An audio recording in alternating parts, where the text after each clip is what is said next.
বিসমিল্লাহির রহমানির রহিম। আসসালামু আলাইকুম। আল্লাহর রহমতে আশা করি সবাই ভালো আছেন। দেখুন, আমি আজকে আবারও কচু শাক রান্নার রেসিপি নিয়ে আপনাদের সামনে চলে আসলাম। তবে এটা অন্যরকম ভাবে রান্না করব, সম্পূর্ণ নিরামিষ কচু শাক। সাথে আমি কি জিনিস দেব, এটা পুরো ভিডিওটা আপনারা দেখতে থাকুন।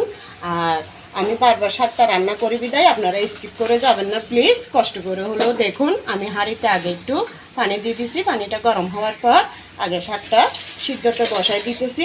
তারপর এখানে আমি নিরামিষ করব যে কি কি মশলা দেব না দেব, সাথে আরেকটা জিনিস দেব, দানা জাতীয় জিনিস, ওটাও দেখাচ্ছি আপনাদেরকে। তো আপনারা প্লিজ কষ্ট করে ভিডিওটা দেখুন। দেখুন এখানে এক আটি শাক। তো আজকে আবারও মেয়েকে স্কুলে দিতে গেছি, যে ওখান থেকে স্কুল থেকে আসার পথে ওখানে সব কিছু বিক্রি করে, শাক তরু তরকারি সব কিছু। তো ওখান থেকে এক আটি নিলাম 20 টাকা দিয়ে। তো এটা আমি ভালো করে ছুলে নিছি। দেখুন, ছুলে নিলে একটু গায়ে ময়লা থাকলে ওইটা পরিষ্কার হয়ে যায়। ভালো করে ধুয়ে নিছি 3-4 বার করে। তো এখন সিদ্ধ হোক আগে। তো এর সাথে দেখুন আমি কি দেখাচ্ছি। এই যে আমি আজকে শুকনো সিমের বিচি, মানে এটা ভেজে রাখছি আমি। আর এটা হচ্ছে ফেলন ডাল। সিমের বিচিটা তো আপনারা বুঝতেছেন। আর এটা হচ্ছে আমরা ফেলন ডাল বলি, বরবটি সিমের বিচি যেরকম ওরকম। তো এগুলো আমি মানে আগেই টালানো আছে। এই যে বৃষ্টি পড়ে, যে বৃষ্টির মধ্যে আমরা কি করি, এই ধরনের ভাজা বিচিগুলো ভেজে রাখলে মানে বিকালের দিকে খেতে খুবই ভালো লাগে। তাই আমি চিন্তা করলাম আজকে এই বিচিগুলো দিয়ে আমি কচু শাকটা নিরামিষ রান্না করব। খুবই ভালো লাগে। আমার আম্মারা তখন রান্না করতে ছোটোবেলায় দেখতাম, তাই আমিও করতেছি আজকে। তো এগুলো আগে আমি এই খোসাগুলো ফেলে দিই, বিচির খোসাগুলো ফেলে তারপর আপনাদের সাথে রেসিপিটা শেয়ার করব। আর একটা জিনিস দেখুন আমি দেবো, দেখুন সর্ষে আর কাঁচামরিচ। এটা তো আমার প্রত্যেক তরকারিতে একটু হলেও দেওয়া লাগে, কোনো কোনো তরকারিতে দেওয়াই লাগে না। তো এটাও বেটে নিই আর বিচিগুলো খোসাটা ছাড়িয়ে নিই, আপনারা সাথেই থাকুন। এই তো বন্ধুরা দেখুন, কচু শাকটা আমি একটু পানি গরম করে দেওয়ার পর সিদ্ধ করে নিলাম। এখন সিদ্ধ হওয়ার পরে এখন পেঁয়াজ কুচিটা দিয়ে দেব অল্প করে। এটা এখন আমি সিমের বিচি, ভাজা সিমের বিচি আর ফেলন ডালের বিচিগুলো খোসাগুলো তোলার পর কিছুক্ষণ ভিজে দিয়ে রাখছি। ভিজে দেওয়ার পরে খোসাগুলো ফেলে দিছি ভালো করে পরিষ্কার করে। এখন এগুলো দিয়ে দিলাম। রসুনটা আমি পরে বাগার দেওয়ার সময় দেব। তো শাকটা যখন অল্প হয়ে গেছে বন্ধুরা, এখন আমি সর্ষে আর কাঁচামরিচ বাটা যেগুলো দেখাচ্ছি সবগুলো দেব না, এই তো শুধু এতটুকু দেব। এটা কমই, কাছের থেকে দেখালে একটু বেশি লাগে। আমাকে এক আপু বলছে বাইরের দেশের, যে আমি কাঁঠাল বিচি দিই, চিংড়ি শুটকি দিই কচু শাকের একটা রেসিপি করছি, আমার চ্যানেলে দিয়ে আছে। ওটার মধ্যে বলছিল যে বাইরের দেশের এক আপু, যে এখানে আমি তেজপাতা দিছি, লেবুর রস দিছি, আদা বাটা দিছি। আসলে আমাদের দেশে আমরা যেরকম খাই, আর আমাদের দেশে বলতে কি যেরকম খাই সেরকমও না, আমি যেরকম ভালো লাগে সেরকম আমি মশলা ব্যবহার করি তরকারিতে, শাকে। যেমন শুটকি দিছি, যে ওই আদাটা দিলে আমার মনে হয় শুটকির গন্ধটা একটু কম লাগে, এই জন্য আমি আদাটা দিছি। আর লেবুর রস তো আমরা সবসময় দিই, ওই যে গলা ধরে, ওই গলাটা না ধরার কারণে। আর তেজপাতা আমরা সবসময় দেখতাম আমার মারা, আগেও আমাদের বিয়ের আগে ছোটোবেলায় দেখতাম কচু শাক রান্না করলে একটা তেজপাতা হলো বাজার দিয়ে দিত তেলের মধ্যে। তো শাকের অনেক গ্যারান লাগতো, তাই আমরাও দিই। তো যে দেশে যেভাবে খাই ওভাবে করে, তাই আমিও করছি। তো ওই আপুকে ধন্যবাদ, যে আমাকে কমেন্টও করছে একবার আমার ভিডিওটাতে, উনি দেখছে, দেখে কমেন্ট করছে, যে এটার জন্যই ধন্যবাদ জানাই ওনাকে। তো এবার দিয়ে দিলাম টমেটো 2টা। তো সেদিন আমি লেবু দিয়ে দিয়েছি আমার শাক রান্নার মধ্যে, কচু শাকের মধ্যে টমেটো ছিল না তাই দিছি। টমেটো দিলে লেবুর রসটা দেওয়া লাগে না।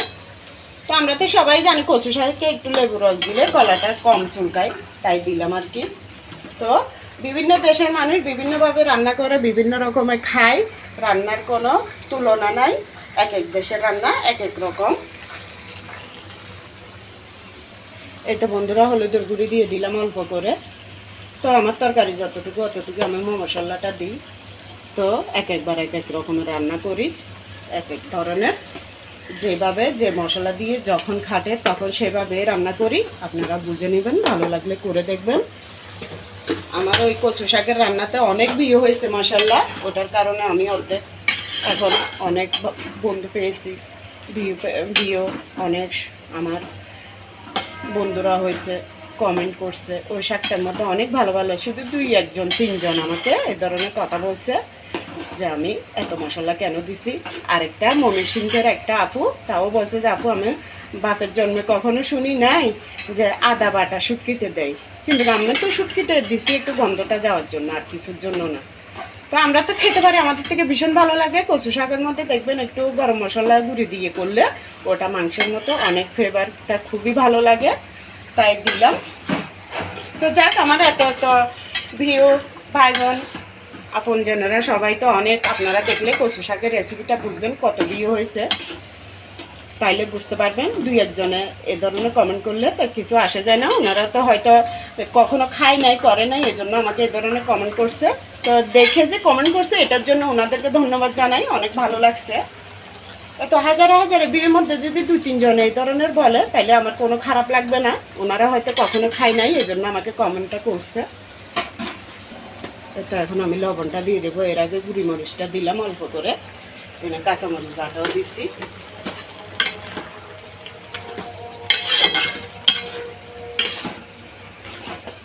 এই তো বন্ধুরা দেখুন আমি ওই ঘুটনি দিয়ে, ডাল ঘুটার ঘুটনি দিয়ে একটু ঘুটে নিলাম। তো এদিকে আমি এখন এটা ঘুরে রাখি, আর এক সাইডে আমি সর্ষের তেল দিয়ে দিচ্ছি হাঁড়ির মধ্যে, বাগার দেব শাকটা।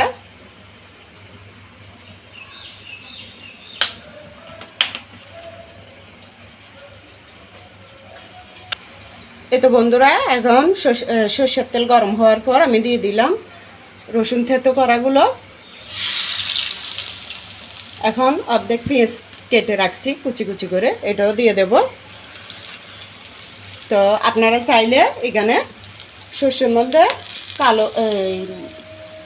কালো জিরেটা দিতে পারেন, কারণ আমি তো পছন্দ করি কালো জিরে, কিন্তু আমার ছেলে মেয়ে পছন্দ করে না, তাই দিলাম না।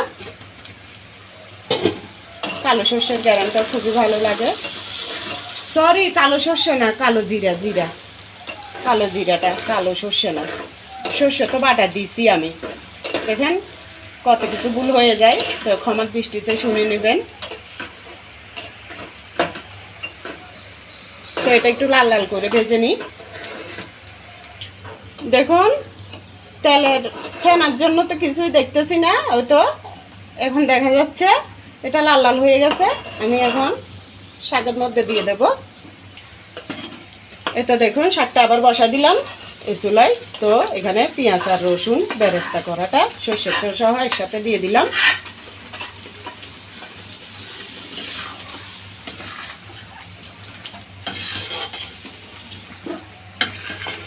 এই তো বন্ধুরা এখন আমি 3টা শুকনো মরিচ এভাবে টেলে রাখছি, এগুলো এখন গুঁড়ো করে দিয়ে দেব।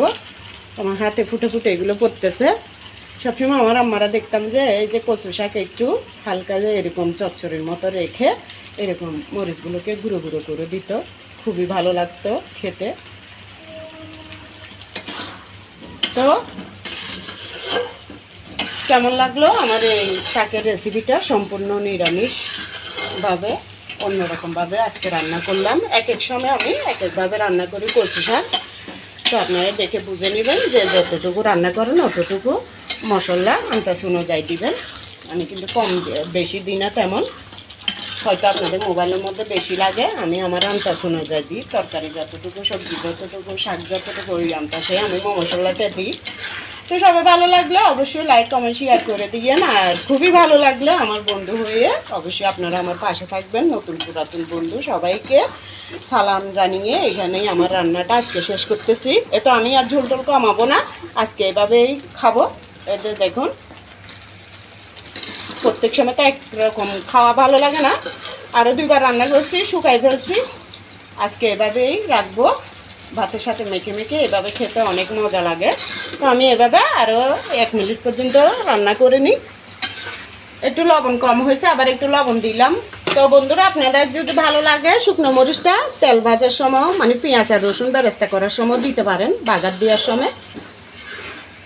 তো সবাই ভালো থাকবেন, নতুন পুরাতন সবাইকে সালাম জানিয়ে রান্নাটা শেষ করলাম। আসসালামু আলাইকুম, আল্লাহ হাফেজ সবাইকে।